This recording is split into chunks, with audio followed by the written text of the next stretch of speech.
Thank you. Do we have any general public comment cards? No, Mr. Chair. Okay, then we'll close general public comment. And we've got cards on 6. That's it. Those are the only cards we've gotten. So we're going to hold 6 for that. And on consent, we'll take 1, 2, 3, 4, 5, 7, 8, and 9. 2, 3, 4, 5, 7, 8, 9. Right, okay. Those are right? Yep. Okay, so we'll take all those items. If we get another member up for consideration, so right now it'll be a communication recommendation from the chair to approve those items. Number 1 on the UASI increase, 2 on the Clean Harbors Environmental Service Contract, 3 on the CD9 Public Benefit Trust Fund, and on 4 the Supplemental Police Account Quarterly Report, 5 on the registry, 7 on LAPD donations for Devonshire, and then 8 on police service dog donations. Thank everybody for the donations to Los Angeles Police Department, and 9 on LAPD, 3 vehicles for GND from the Marshals Task Force. So appreciate those as well.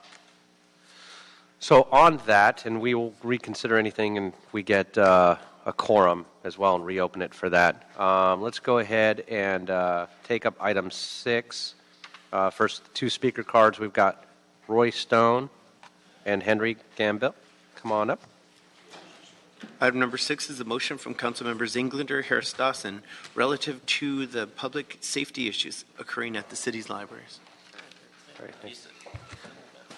So thank you for being here. We put in this motion and submitted it based on librarians and some other folks coming from the department to the Public Safety Committee a few meetings ago, and want to find out exactly what's going on with security issues, concerns, the status of contracts with LAPD, et cetera. So thank you for being here this morning. Appreciate it. Well, thank you. We appreciate that you took the serious interest that we hoped you would, and you did, and we're moving forward. So Henry will go into a little more information. I'm Henry Gamble. I'm the president of the Librarians Guild. Roy Stone. Thank you. He's a longtime president now, is taking We can start the clock. more time off to be vice president. We have had some great talks with LAPD and with our own library management. Again, the reason why we came to you folks is that it was taking over a year to get contracts approved for outside private security to help bolster our security throughout the library system. Our main security is, of course, LAPD and special services, but there's some problem areas that need a little bit more help on a daily basis, and we only had one contract security that was not doing perhaps the best job, and there was a lot of turnover, and so we were all feeling the effects of that. So we were waiting well over a year for about 5 or 6 contracts to be approved, and so we came to you to say we really need to expedite this because we have to make our libraries safer than where we are presently, because not only are we a library on a daily basis, we're also a place during emergencies that people will go to. And so what's nice is that that process is going forward quicker.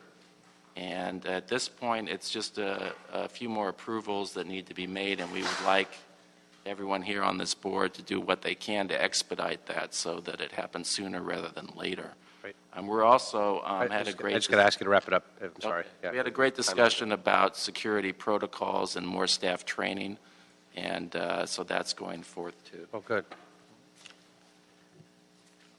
Thank you again. Thank you.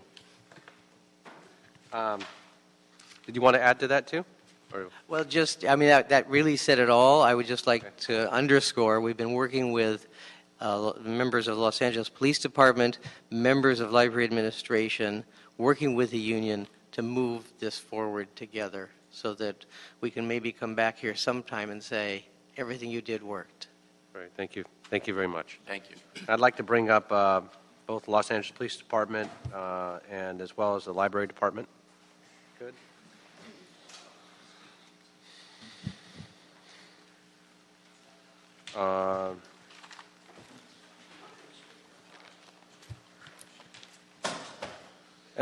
And before we open it up, we've received cards since we've started the meeting. Cards are to be submitted prior to starting the meeting and then at the beginning of the meeting. So we'll go ahead and whatever cards had come in after we started the meeting and took the items up, we'll file them as part of the public record that you filled the cards out, but we won't be bringing the speakers up for, not to mention the meeting was to start at 8:30 and everybody was here to fill cards out at then as well, and we ended up starting even later. So we'll go ahead and note, Mr. Spindler, that we got your cards and file those publicly. Now you're disrupting the meeting. So we're going to ask you to leave if you disrupt the meeting. Did you want to say anything more? Okay. So, good morning, everyone. Thank you so much. Good morning. I'm sorry, Mr. Spindler, you're still disrupting the meeting. That's your third warning. So, if you're going to continue to disrupt this meeting, we're going to ask you to leave. Oh, okay. Good morning. Good morning. This is obviously a very serious issue, and the libraries, which are one of the most important assets and facilities because they often bring in our most important assets in the city of Los Angeles, our children. And we've always gone back and forth. It's sort of been this ping pong of security and safety with libraries as well as with LAPD, because we had the security officers and then we merged them, and so a lot of different changes over many different years, and often need to look at it from a different lens. And what are we doing in terms of training too? Having fixed posts with security officers at the library, people really tend to learn the frequent visitors, and now those rotate in and out, and so there's been some changes, and I wanted to find out exactly how we've been dealing with that now moving forward, and what's the plan to make sure that our libraries remain as safe for all as possible. So thank you for being here. Thank you very much, council members. It's a pleasure to be here today, and with my colleague from the library, Robert Morales, and of course our colleagues from LAPD. As union leadership mentioned, I think the real issue that began this inquiry, we have good news to report on, and that is that the 6 contracts for security services in LAPD are moving forward, and we're as delighted as anyone with that. That will be a huge improvement in terms of our ability to have security personnel deployed to more libraries, which is important for our staff and important for the public as well. The safety, of course, of patrons and staff is the highest priority for the library, and I think that the transition that you referenced with security services going under the responsibility of LAPD has been a very successful one. I think we have an excellent relationship with LAPD. We rely on them, of course, for security operations, deployment of resources. LAPD has a full-time security manager assigned to the library. Our staff are meeting with LAPD on a regular basis to discuss security concerns, specific issues at each branch library, and as well as our central library. Our staff, as well as LAPD, works with City Attorney's Neighborhood Prosecutors Unit. And also I want to point out that with Measure L, which has meant so many excellent things for the library in terms of hours of operation, restoration of services, innovation, improvement of services, we've allocated significant funding for security as well. We have increased funding for full-time security officers, overtime for LAPD officers, as well as contract security guards. And of course, with these contracts being approved, it will allow those dollars actually to have impact on our libraries and have security personnel, additional security personnel in our libraries. We've also increased the security cameras that we have at our branch libraries. We've gone from 8 branches in fiscal year 13-14 to 54 branches in 16-17. This is something that's very important for our staff and certainly for LAPD as well. And we also, and our union leadership referenced this as well, LAPD and the library conduct security training for our staff at our branch libraries and in Central Library. We certainly, and LAPD leadership can certainly speak to this, we absolutely have incidents that range from violations of our code of conduct to more serious issues in our libraries. Of course, our libraries every morning spread their arms wide and welcome absolutely everyone, and that's the beautiful thing about the public library. 14 million visits last year, but we do all that we can, and LAPD is absolutely our partner in making certain that our libraries, all 73 of them, are safe spaces for families and particularly the youngest in our community. So with that, Commander Palazzolo, I think, has some comments as well. Thank you. All right, thank you. Good morning, Mr. Chairman and council members. So, one of the things that John talked about is the delay in the contract. We have a contract with 6 security companies, increasing it from 2 that were previously in contract. There were delays in getting that contract done for various reasons. Some of them, was a learning process for us. This is a new business for creating contract with private security companies. Then some key staff members left. So there was a little bit of delay from when this started in September of 2015. However, as John alluded to, the good news is that the contract, as of last Friday, is at the mayor's office, and we hope to have it out sometime this week, which will mean that those companies could get to work right away. One of the things that set us back several years of lean budgeting years with ERIP and not being able to hire civilian personnel has put us at a huge disadvantage, and being able to rehire those individuals or get authorities to rehire those individuals has been a challenge. And frankly, being able to hire them fast enough to replace people that were not replaced during those years is also a challenge. So this is going to these contracts are going to be able to provide those personnel that we need fairly fast.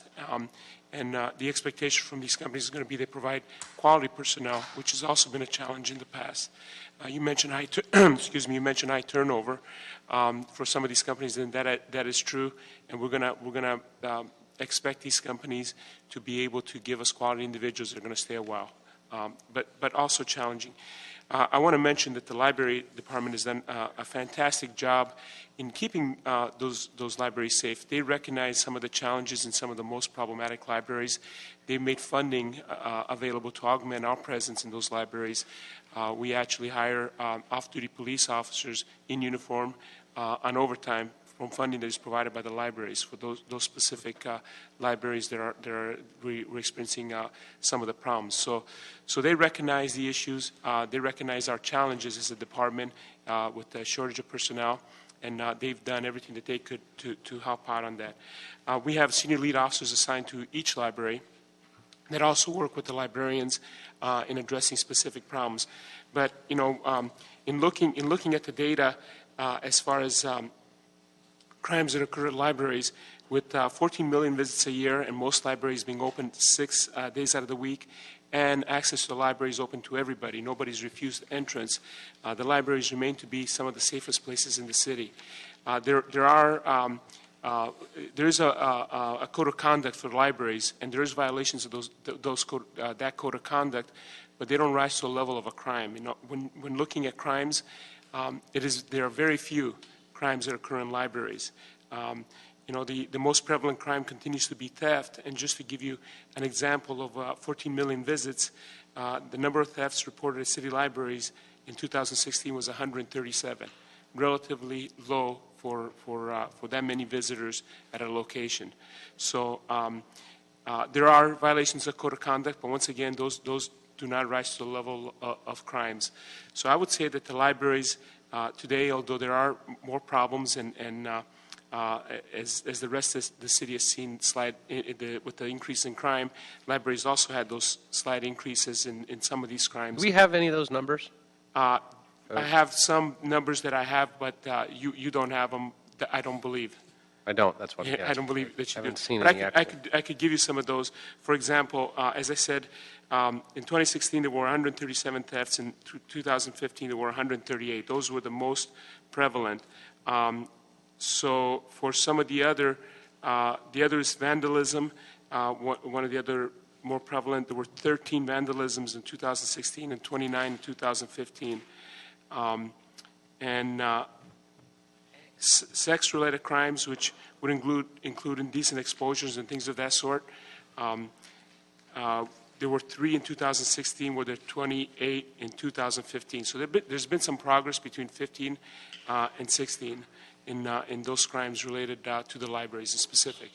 So But in the reality is between 2014 and 15, we saw an increase. So now we're addressing the issue, as I said, by additional funding from the libraries and assigning additional people to problem libraries, which are reducing those numbers. Okay, thank you.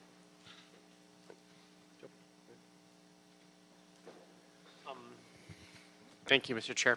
Thank you for your report, Commander, and to see John here, thank you so much for your presence.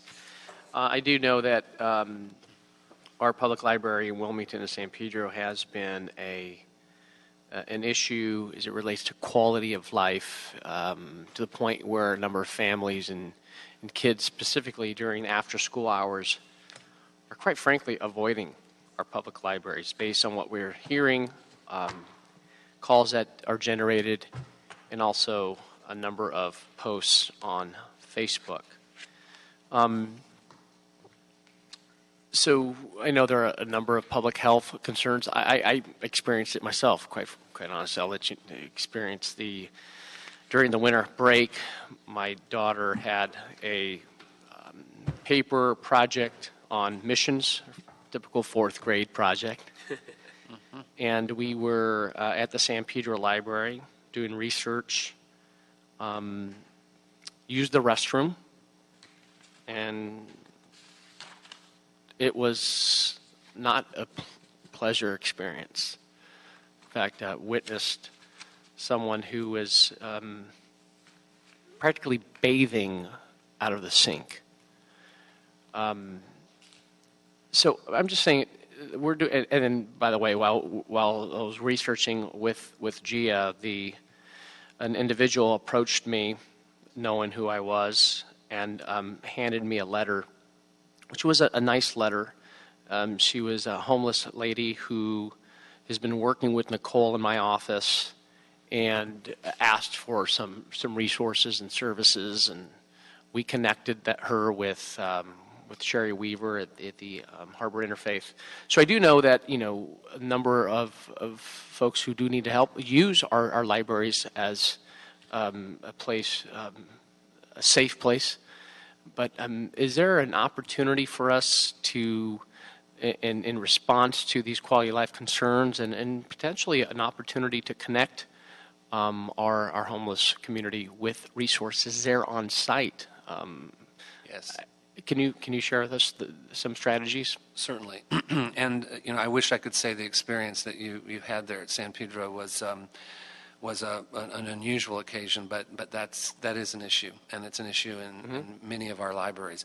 I'm very proud, actually, of our work in terms of the library being proactive. I think the library is perhaps unique as a department in terms of the fact that we're absolutely open every day, and we know LA's homeless community very, very well. One of the things that we've started doing last year is something called The Source, and we started it at our central library, and we're expanding it to our branch libraries.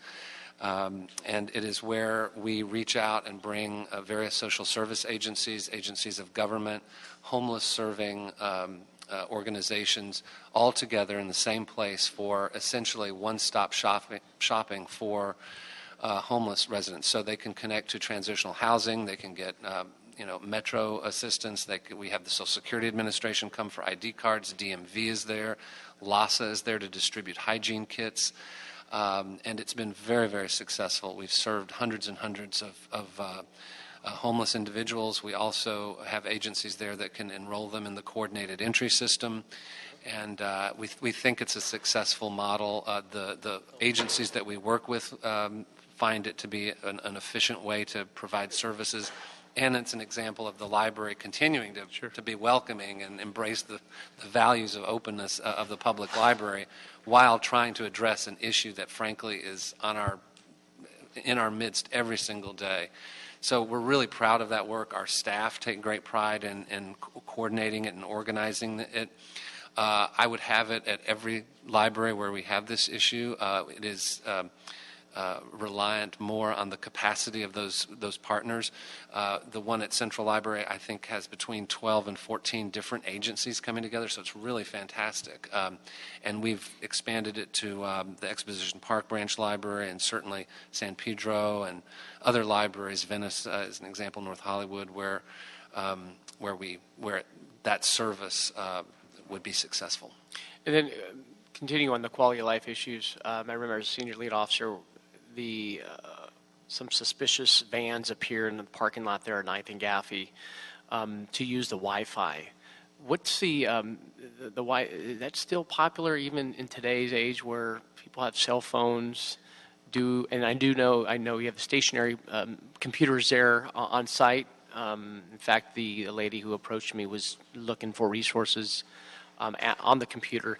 So how effective, do we need to continue that service, provide free Wi-Fi in and around the area of libraries? We do have that service, and it's even better because we've expanded our bandwidth. But where we have those issues after hours, we have actually, where there have been problems, we've turned off the Wi-Fi when the library closes so that we don't have that issue. Got it. I mean, Mr. Chair, thanks for bringing this issue and Marquise. Obviously, in working with the police department and security services, we need uniform presence in order for families and children, specifically during after school hours, to feel safe and welcoming.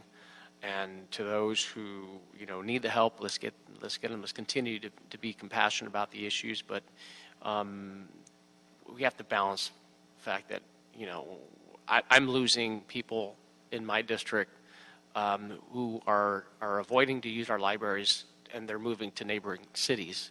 And this, obviously, libraries are funded by taxpayers, and we want to try to avoid that as much as possible. I know I have residents who are going to Carson libraries, going to Rancho Palos Verdes libraries because they feel a lot safer. So it's just disheartening to hear and see the concerns, but I'm happy that, and it's not, and staff is incredible, by the way, in my communication with the library in my neighborhood, but I'm happy this came forward, and so it gives us an opportunity to shed light on the issue. Thank you. All right. Appreciate the report, and I'm delighted to hear that more is being done. There's more of a focus, and we're all spread thin, and it becomes very, very challenging. And so we really appreciate it. These are some of the most important and critically sensitive facilities. Do we have, my last question, do we have panic buttons installed for all the librarians as well, at all the libraries? I think they're at all libraries, yes. Mm-hmm. We do. Okay, good. Hopefully we'll never have to use them, but appreciate it. So thank you very much. Really appreciate you all being here this morning. Thank you very much. Appreciate it. Thank you for all the hard work. With that, colleagues, what we're going to do, since we have a quorum, we'll reconsider all the items. So we'll go ahead and put those back on the desk for reconsideration. Except we do have cards, so by reconsidering, we open it back up, which is fine. Wayne, we've got your cards here, so we're going to bring you up on the multiple cards, so you have 2 minutes on all the cards, on all the items. Now, before you start speaking, before you start your clock, you need to stay specifically on the items.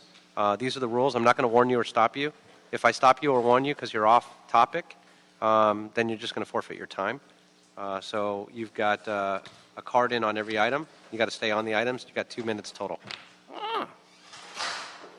Fucking item, fucking one. Communication from the city administrative officer for Homeland Security. Homeland Security needs to arrest the city council, yes. Fucking item number 2, who gives a shit? Fucking item number 3, the city clerk report on District 9 benefits. I read that yesterday in Budget and Finance, stupid. So we know there's thousands of dollars. I saw current price downstairs. He needs to give that money to community policing. Item number 4, the police commissioner's police account. Fuck that. Number 5, motion relative to prohibiting city employees. Ah, we broke the quorum, nanny, nanny, nanny. So you broke the quorum, Mr. City Attorney. He did not recess the meeting, therefore this meeting is hereby adjourned. He didn't recess the meeting, he just left, you saw it. Keep breaking the law, keep getting sued, and keep paying me attorney fees. That's going to be the paradigm. Oh, paradigm, yes. So as you see, we have 2 puppets. The third puppet walked out. And under 54, You stick to the item, Mr. Spindler. Stick you to the have item. you broke the quorum under 54, Speak on the items that you 950. filled out the cards. He had to recess the meeting. Okay, Therefore, his the time is meeting, up. Give him it's 1 minute, general public terminated. comment, please. 1 minute, general Yes, public comment. it's good. See, there's no quorum, ladies and gentlemen. Mr. Englander left the meeting under 54, 950 of the government code. When you have a minimum quorum, you must recess the meeting. If you walk out and you break the quorum, the meeting is over. It cannot be reconvened. When this little prick, Englander, comes back in here and he sits in that chair and he tries to commit this meeting, he cannot reconvene this meeting. That is a violation. That is a misdemeanor of the California Government Code and the California Penal Code.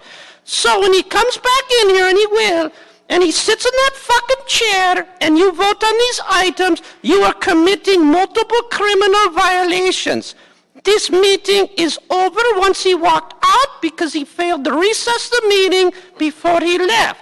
Criminals, all of you. And the city attorney has been put on notice as a point of order. Thank you so much. All right, so that concludes all the cards, and it concludes general public comment, that concludes the agenda. This meeting is adjourned. Thank you.